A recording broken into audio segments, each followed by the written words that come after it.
Bonjour à toi qui aime explorer le temps. Nous abordons ce jour les tendances pour les 6 premiers mois de 2026 en traduisant les augures des solstices avec les étoiles.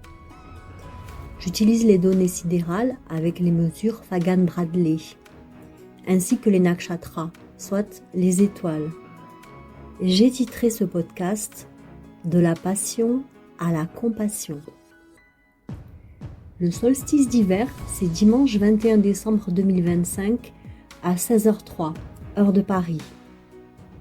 Ici, je transmets les tendances générales pour les 6 mois depuis le solstice d'hiver jusqu'au solstice d'été. Le solstice d'hiver marque le début de l'hiver astronomique, un moment de transition où le soleil atteint son point le plus bas dans le ciel. Ici, 4,54 degrés Sagittaire. Cette année, avec le Soleil, Vénus et Mars conjoints dans le nakshatra Mula, lié à la recherche de vérité, la destruction des illusions et de l'introspection, l'énergie est intense, orientée vers la transformation profonde et l'exploration des racines des motivations. La conjonction flamboyante Soleil-Vénus-Mars dans la 7e maison dans le Sagittaire illumine les partenariats d'une énergie conquérante. Alliance passionnée, contrat audacieux, beauté magnétique et initiative à deux, tournée vers l'aventure et la justice. La Lune, en face nouvelle Lune, avec 17,17 degrés d'élongation, dans Purvashada, renforce une ambiance d'optimisme et d'aspiration spirituelle. En maison 8, la Lune plonge les émotions dans des crises libératrices, révélant des vérités intimes ou spirituelles sur les dettes et héritages partagés. On a aussi Saturne depuis la 10e maison dans les Poissons, qui va freiner l'élan par des responsabilités publiques lourdes, des délais ou des normes rigides. Le carré de Neptune depuis la 11e maison, dans les Poissons, brouille les idéaux collectifs, crée des illusions sur les objectifs partagés ou des désillusions humanitaires. Jupiter est en Gémeaux dans la 2e maison. Il permet de diversifier les ressources via des échanges intellectuels et petits commerces.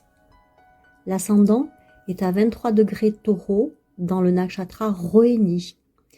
Il ancre le solstice dans la sensualité, la stabilité et la beauté fertile. Il attire des partenariats concrets et des ressources tangibles. Rohini, gouverné par la Lune, promet croissance douce, plaisir terrestre et fidélité aux projets durables. La solution est de cultiver patiemment le jardin des alliances. Chaque pas lent devient racine profonde. Et voici un aperçu sur la météo pour les 6 mois suivant le solstice. La Lune est donc en zone humide, puisque à 17 degrés du Soleil, donc en élongation, en zone de nouvelle Lune. À 22 degrés Sagittaire, cela indique un climat potentiellement humide avec des précipitations possibles, pluie, brouillard ou neige selon les régions. Le Sagittaire, signe de feu, tempère cette humidité par une énergie dynamique suggérant des variations climatiques rapides, comme des averses suivies d'éclaircies. La conjonction Soleil-Vénus-Mars. Cette configuration en Sagittaire, dans Mula, ajoute une chaleur sous-jacente pouvant créer des contrastes météorologiques, des journées humides mais avec des moments de chaleur inhabituels.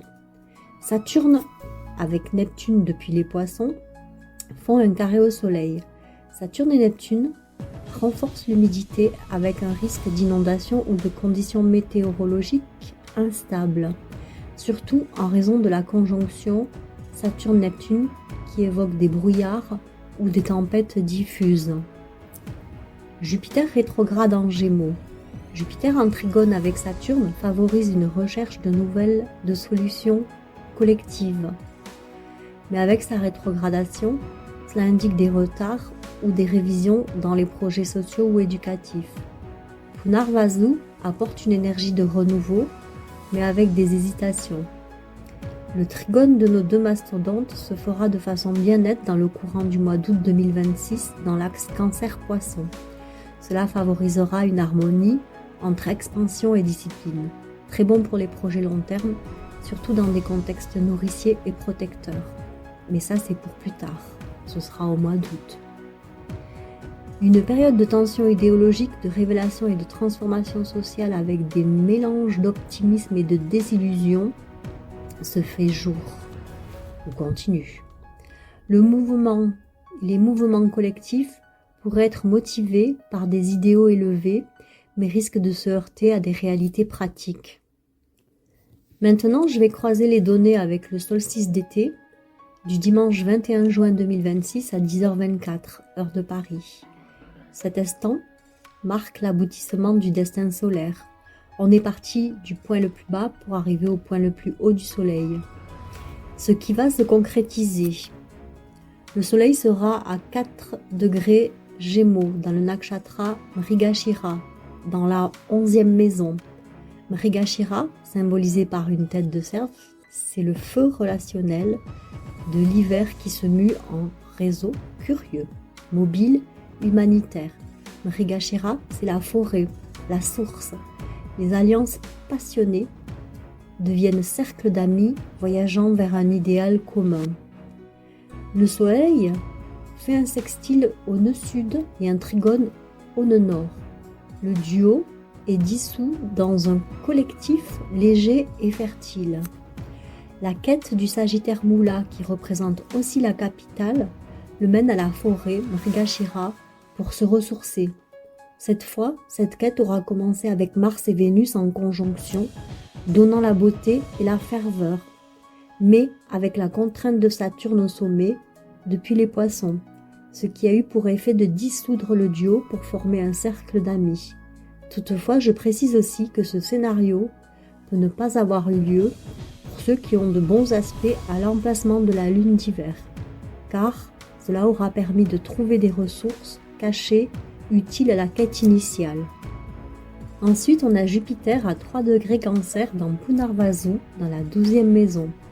Punarvasu, les dons Gémeaux deviennent identité nourricière, maison, clan, expansion émotionnelle maternelle visible. Corps et foyer deviennent le lieu du renouveau. On retrouve Saturne à 18 degrés Poisson dans le nakshatra Revati, dans la 8e maison. Revati, les utopies collectives deviennent loi, fondation, diplôme ou récompense. On a créé une structure légale internationale enseignable. On a aussi Neptune à 9 degrés Poisson dans Uttarabhadra, dans la 8e maison. Uttarabhadra, l'illusion devient inspiration. Le sextile à Uranus et à Pluton, c'est l'éclair de l'innovation, par Uranus en Taureau, qui rencontre le capital transformateur, Pluton en Capricorne. Ce flux discret convertit l'argent et la technologie en structure compassionnelle durable. Résultat garanti. ONG financée par la blockchain, fondation verte, loi humanitaire adoptée.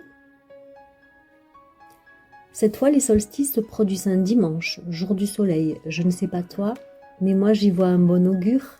La promesse que le soleil accomplira sa destination, soit son destin avec force et confiance, malgré les tensions de Saturne. Eh bien, merci de m'avoir accompagné pour ce moment avec les étoiles, et je te souhaite une belle journée.